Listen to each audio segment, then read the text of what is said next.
Embiid right now, and Chris, Greg, anybody want to question that he's second in MVP voting in my mind behind LeBron James? But Philadelphia is finally playing the best basketball that they have ever played. We see order, we see consistency, we see a form of a system and discipline under Doc Rivers.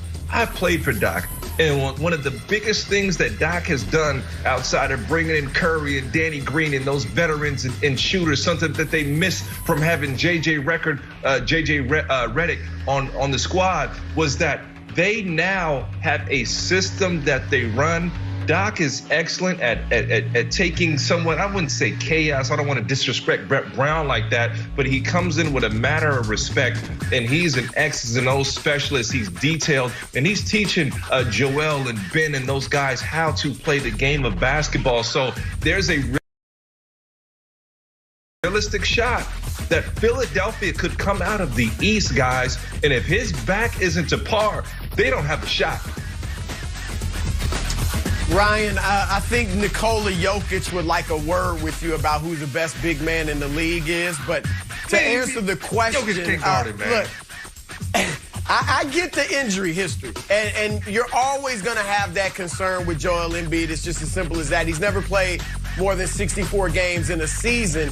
However, I'm going to say the Philly fans should be more encouraged by the way he is playing.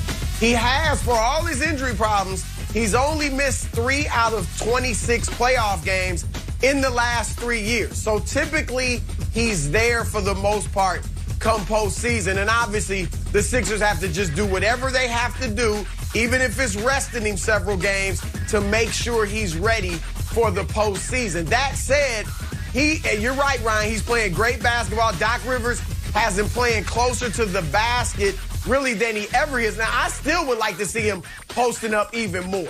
He's still playing a lot on the perimeter, and I wonder if he played down low closer to the bucket even more, if that might help him injury-wise. Because he's out there running around like a perimeter player.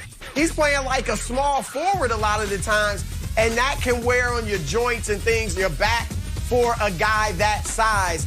And if he posts up even more than he already is, who in, let's say, Brooklyn, if they play Brooklyn in the postseason, what are they gonna do with Joel Embiid?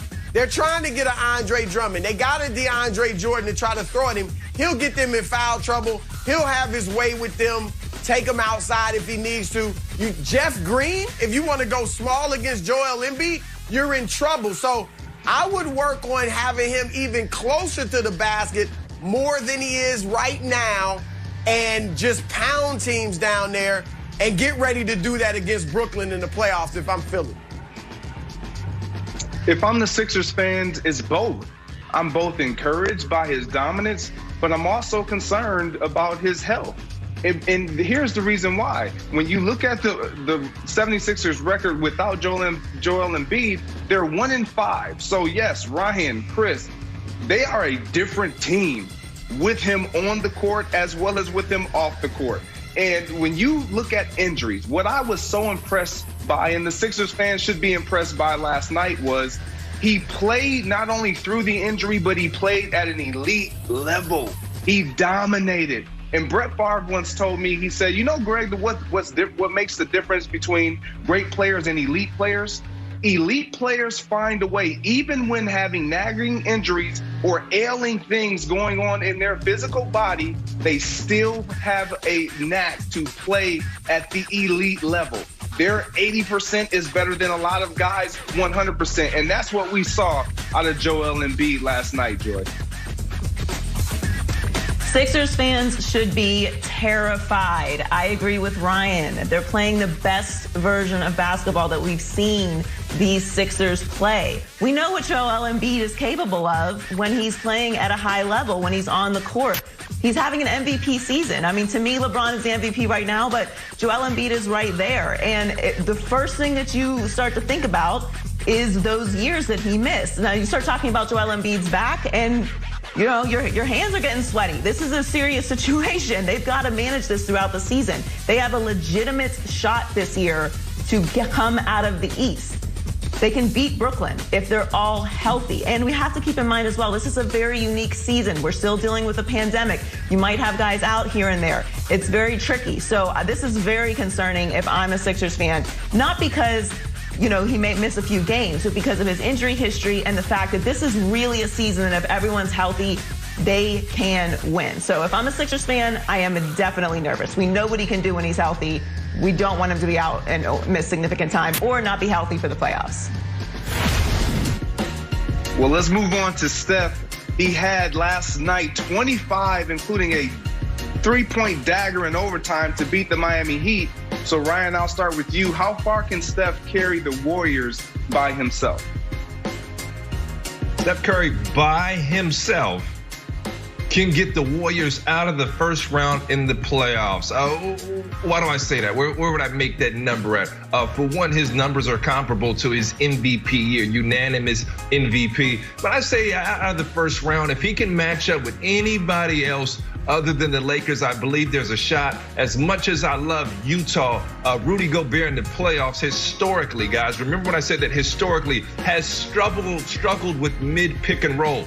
Steph Curry is a dead-eye shooter. If Gobert's not up on the screen, Steph Curry would have absolutely a field day, as well as Utah's plan. But the one thing about Steph, he's given us a performance that we've always questioned. Okay, who is Steph Curry gonna be, Chris, without KD and without Clay and all these guys? And Chris, I'm gonna throw this to you. We've seen it from Damian Lillard year after year after year. Without having the perfect team around him, we've seen his dominance. So now Steph Curry is giving us something that we hadn't seen, where we don't have to point to Clay or KD or Iguodala and the team around him as far as how great they are, and the supporting cast was able to grow with him. We can credit Steph Curry for this playoff run 100% on his shoulders. And you may say he may not need this for his legacy, but I believe this is a huge year for Steph Curry's legacy. And I love what he's doing. Steph Curry out there getting busy, dog. Look, Ryan, I told you Jokic was looking for you earlier. Now the LA Clippers are looking for you. You saying only the Lakers can definitely beat Golden State in the first round, man? Stop it. Look, I'm with you. I do think that Golden State, the furthest they could go would be the second round of the playoffs. But to do that, they really need to get probably that 5th seed. And that's possible too. Right now they're in the 7th seed. They're 2.5 back from Portland, which is 4th.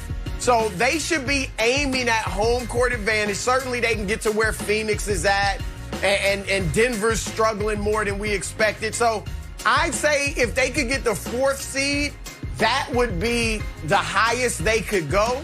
And if they're 4th or 5th, then you got to give them a shot at winning that first round in the playoffs. But if they, they're going down in the second round. There's no doubt about it, especially if they meet one of the LA teams. So Steph is playing tremendously. There's a lot of talk about MVP for him. He's got to get them at least to the 4th seed, at least. And even that might not be enough, Greg, for him to be the MVP. Yeah, it's not going to be enough. And I don't think he's got enough to get him even there. We're talking about carrying the team where? Like into the playoffs? To the 8th seed, to the 7th seed, hopefully the 6th. You talk about it's a stretch to get to the 5 and 4, but if he ends up at that 6, 7, or 8, you're playing either Utah right now, the Lakers, or the Clippers, and you losing all those in the first round. I'm sorry, Steph, yes, you're balling right now, and he is being lethal. Terrific player. I love what he's doing by himself. But you got to think, when you get to the playoffs, everybody starts to localize and focus in on the guy, and that's Steph. And I just don't know if he can continue this for the duration, including the playoffs. It'll be a stretch. He's a great player. I'm not knocking that, Joy, but I don't see him getting past the first round. Oh, I totally agree. I think this is an adorable story. I think it's great, to Ryan's point, for Steph's legacy. And what he's doing is incredible. But let's be serious. We're just talking about the LA teams. Excuse me, Utah Jazz, we would like to enter the conversation. The Phoenix Suns, I think the Nuggets might get it together. They're not winning a first round series in the playoffs. It's not gonna happen. I love what Steph is doing. It's very encouraging. It's a great regular season story. He's having MVP level numbers, certainly comparable to his unanimous MVP season, as Ryan said, but there's no way he can carry them through a first-round series in the playoffs. I don't see it, and I don't think that's a knock on the Warriors. I didn't think that this was a year for the Warriors anyway, so there's nothing but positivity. Develop the young players. It's next year for you guys when Klay comes back. All right. Well, we're moving on to football, and is Patrick Mahomes the quarterback that's under the most pressure next season, coming off a disappointing Super Bowl? That's next, coming up on First Things First.